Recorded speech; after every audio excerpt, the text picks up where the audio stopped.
Rieccoci in studio a parlare di questo virus H1N1, questa influenza che appunto sulla carta fa paura e che in certi casi può anche provocare il panico. Assessore regionale alla sanità Sandro Sandri, la Regione in questo momento avrà il suo bel da fare anche nella gestione di questa grande paura.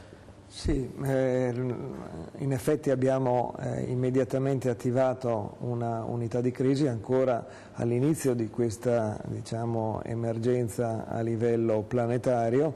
Abbiamo istituito un'unità di crisi all'interno della quale abbiamo inserito tutta la struttura regionale, tutti i vertici dei nostri dirigenti che si occupano del buon funzionamento della sanità di questa regione, abbiamo inserito la protezione civile, abbiamo inserito tutte le nostre ULSS e abbiamo fatto un passo ulteriore, abbiamo anche accantonato risorse importanti, 27 milioni di euro, per far fronte ad eventuali emergenze. Questo per ricordare come la macchina regionale sia assolutamente pronta, non solo pronta ma sia in perfetto funzionamento. Anche oggi stesso appunto si è riunita, come aveva ricordato all'inizio, l'unità di crisi. Domani ci sarà un ulteriore tavolo nazionale al quale parteciperò, durante il quale il Vice Ministro ci renderà edotti sugli ultimi sviluppi della questione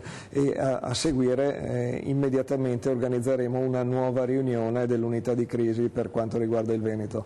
In fondo alla fine del mese, il 28 settembre, organizzeremo ulteriormente una conferenza stampa estesa anche a tutti gli organi istituzionali, come ad esempio i prefetti, per comunicare a tutta la Regione quelle che sono le misure intraprese dal Governo e come noi le applicheremo all'interno della nostra Regione. A dirla così, c'è uno che sente a casa, dice mobilitata la protezione civile, no. Chiaramente qualcuno si preoccupa, dice se arriviamo a questo significa che non c'è da scherzare. No, sul fatto che non ci sia da scherzare è assolutamente evidente, ma non è una questione di tipo esclusivamente sanitario, la questione è di tipo organizzativo, logistico e anche di tipo economico.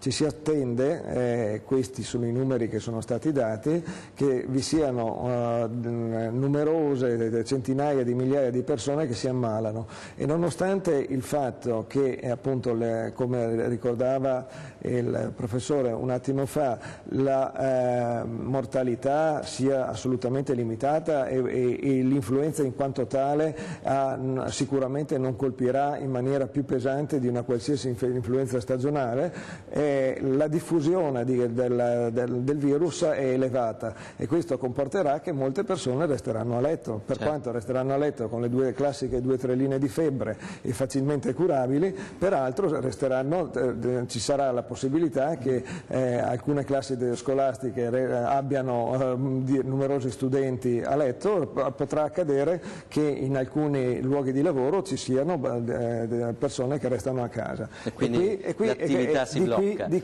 qui anche un'attività economica che si rallenta e di qui anche le misure che intraprendiamo noi come Regione per andare ad affrontare tutti i problemi pratici. Allora, mi dicono che tra poco avremo già le prime telefonate, volevo chiedere al dottor Greco, medico di base, saranno un autunno e un inverno molto impegnativi per la vostra categoria.